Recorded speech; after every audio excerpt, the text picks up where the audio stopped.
저는 많은 사람들이 절대 안 된다며 인생 망칠 일 있냐면서 반대하던 결혼, 저는 그런 반대를 무릅쓰고 이 사람과 결혼을 하였습니다. 제 나이 올해 38살이며 와이프는 33살입니다. 와이프와 만나면서 정말 많이 행복했었고 그로 인해 제 삶 또한 완전하게 바뀌었습니다. 처음 만나게 된 계기는 제가 은행에 갔을 때였습니다. 통장 하나를 개설하기 위해서 순번을 기다렸고 제 차례가 오면서 은행 직원과 마주 앉게 되면서 웃어주는 얼굴에 제 가슴이 뛰기 시작했네요. 그렇게 미모의 은행 여직원분께서 통장을 만들어주면서 다른 업무 볼 것도 있냐며 저에게 친절하게 물어봤고 저는 딱히 생각나는 게 없어서 그렇게 아무것도 하지 못하고 자리에 일어나 은행을 나오게 되었습니다. 그리고 근무지로 향했고 그렇게 하루 종일 은행 직원의 얼굴이 떠올라 일이 손에 잡히지 않았습니다. 제가 그녀를 볼 수 있는 방법은 통장 개설밖에는 없는 것 같아 다음날 다시 은행을 들렸고 통장을 하나 더 만들어 달라고 했습니다.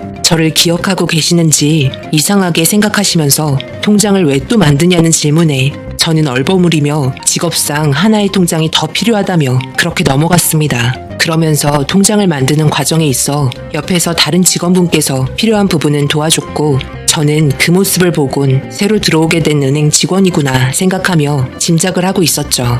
그리고 저는 첫눈에 반했다며 고백하려고 영업이 끝나는 시간에 맞춰서 기다리고 있었습니다. 그런데 보게 된 충격적인 장면에 저는 너무 놀라고 말았습니다. 은행 직원은 휠체어를 타고 나왔고 부모님께서 데리러 오셨는지 그 여자를 안아서 차에 앉히고 휠체어를 접어서 차에 실은 다음 출발하였습니다. 이 모든 상황을 보게 된 저는 너무 믿기지 않았고 제가 첫눈에 반한 여자의 몸 상태에 고백하기도 전에 가슴이 무너져 내렸습니다. 저는 가볍게 다친 걸 수도 있다고 생각하면서 다음날 다시 은행을 방문했습니다. 너무 궁금해서 참을 수 없었습니다. 그렇게 순번이 되고 자리에 앉아 오랫동안 사용하고 있던 통장을 내밀면서 통장 정리를 부탁하면서 물어봤습니다. 저기요, 혹시 어제 지나가다 보게 되었는데요. 다리를 다치신 것 같아서 좀 놀랬거든요. 많이 다치셨나요? 갑작스런 질문을 드려 너무 죄송합니다. 제가 자주 이용하는 은행인데 다치신 걸 보니 제 마음이 너무 아파서요. 그게 제가 여기 오기 전에 다녔던 은행에 옆 사무실에서 화재가 나고 있었는데 제가 제일 늦게 나오는 바람에 부득이한 사고로 다치게 되었어요. 고층에 있던 은행이었는데 거기에서 손님들이 많이 계셨거든요.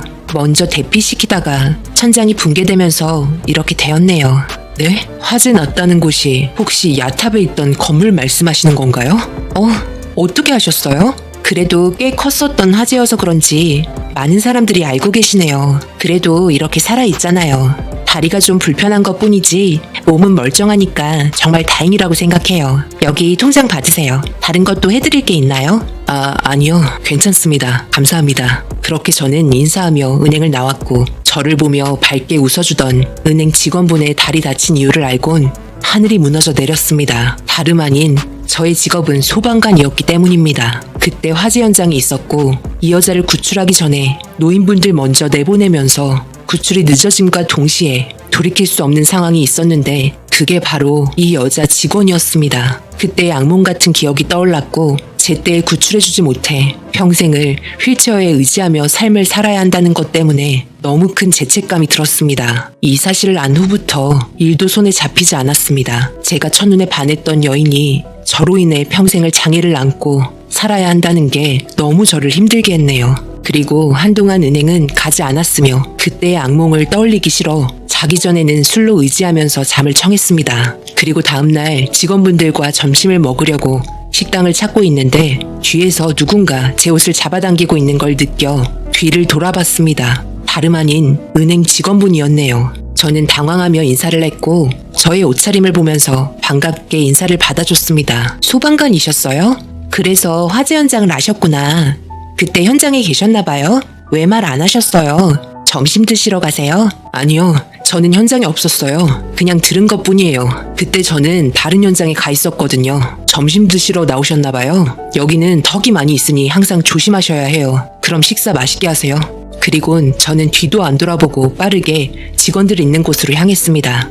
갑자기 무뚝뚝한 말투로 대해서 그런지 어색한 웃음으로 저를 바라봤고 저는 그녀의 다리를 보면서 죄책감에 웃어줄 수 없었습니다. 그렇게 며칠이 흘렀고 출근길에 신호가 걸려 차를 멈추고 주위를 보던 중 도로 반대편에서 혼자서 힘들게 휠체어를 끌며 은행으로 향하는 모습을 보고 말았습니다. 그런데 턱이 높은 곳에 멈추고 말았고 힘들게 오르려고 하는 모습에 주위 사람들은 쳐다보기만 할 뿐 밀어주려는 생각도 안 하고 지나가고 있었습니다. 그리고 신호가 바뀌면서 저는 유턴을 하고 그녀에게 가고 있는 도중 무리하게 높은 턱을 올라가려고 했다가 옆으로 넘어지게 되었고 그 모습에 너무 놀라 빠르게 차를 세우고 뛰어가서 그녀를 안아서 제 차에 태웠습니다. 갑작스러운 행동에 당황을 했고 저는 바로 휠체어를 차에 싣고 은행으로 향했습니다. 저한테 감사하다면서 웃어주는 모습에 저도 모르게 둘만 있는 차 안에서 화를 내고 말았습니다. 저를 보고 웃지 마세요. 제가 어떤 사람인지도 모르면서 그렇게 해맑게 웃어주지 말란 말이에요. 네? 갑자기 그게 무슨 말이에요? 저는 고마워서 그런 것 뿐인데 기분 상했다면 정말 죄송해요. 아니요, 제가 죄송합니다. 제가 더 빨리 왔더라면 지금쯤 건강하게 걸어 다니셨을 텐데 제가 좀 더 빨리 왔더라면 죄송합니다. 아, 그래서 저한테 그렇게 무뚝뚝하게 행동하시고 표정도 안 좋으셨던 거예요? 왜 그렇게 생각하세요? 지금 제가 이렇게 살아있는 건 소방관님께서 위험을 감수하고 화재 현장에서 저를 구해줬기 때문에 이 세상에 존재할 수 있는 거잖아요. 이건 소방관님 잘못이 아니에요. 그러니 절대 죄책감 같은 거 갖지 마세요. 아시겠죠? 저는 항상 감사하게 생각하며 살아가고 있는걸요. 저를 구해주셔서 정말 감사합니다. 은행 벌써 다 왔네요. 오늘 신세신 거 다음에 제가 커피 한 잔 살게요. 저는 이 여자의 말에 너무 가슴이 아팠고 이런 마음을 가지며 살고 있다는 거에 너무 놀랐습니다. 자신의 삶을 부정적으로 받아들일 수도 있을 텐데 전혀 그렇게 생각하지 않고 현재의 삶에 감사하며 살아간다는 게 정말 대단하다고 생각했습니다. 그렇게 이 여자는 점점 더 저의 마음속으로 비집고 들어왔으며 결국 커피 한 잔 사겠다는 말에 퇴근 후 은행을 찾아가고 말았습니다. 갑작스러운 방문에 저를 보며 웃으면서 너무 빨리 커피 얻어먹으러 오신 거 아니냐며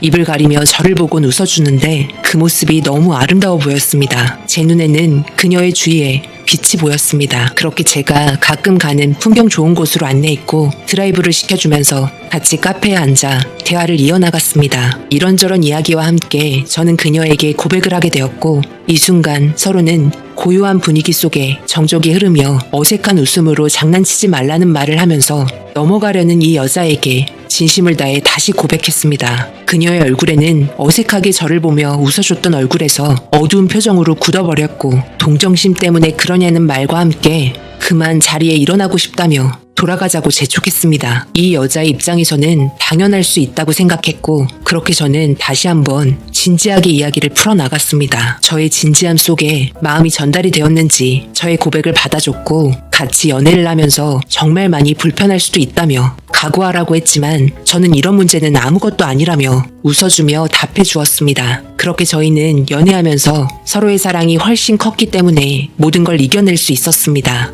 하지만 결혼 이야기가 나오면서 상황은 바뀌게 되었습니다. 저희 부모님께서는 절대적으로 반대를 하셨고 주위 사람들 또한 저보고 사랑이 아니라 동정이라며 시간이 지날수록 후회한다는 말에 저를 정신적으로 너무 힘들게 했습니다. 그렇게 저는 오랜 시간 저희 부모님을 설득하려고 노력했고 이런 상황에 이 여자 또한 정신적으로 많이 힘들었는지 눈에 슬픔의 눈물을 많이 흘렸습니다. 이런 답답한 상황을 계속해서 지켜보시던 부모님께서는 자식을 이길 수는 없다며 결국 허락해 주셨고 저희는 결혼까지 하게 되었습니다. 하지만 주위에서는 계속해서 오래갈 수 없는 인연이라며 저희 결혼을 안타까워하셨습니다. 이런 눈빛과 시선을 아랑곳하지 않고 저만 보며 웃어주는 지금의 아내에게 너무 고맙고 감사합니다. 비록 우리는 화재 현장에서 처음으로 만나게 되었지만 이렇게 서로 결혼까지 했으니 앞으로 좋은 날들만 생각하며 오래오래 행복하게 살았으면 좋겠습니다. 주위 사람들 신경 안 쓰고 우리만 좋으면 되는 거 아닌가요? 여러분들께서 제 아내에게 힘이 될 수 있게 위로의 말과 응원의 댓글 적어주시면 정말 감사하겠습니다. 저와 와이프의 특별한 인연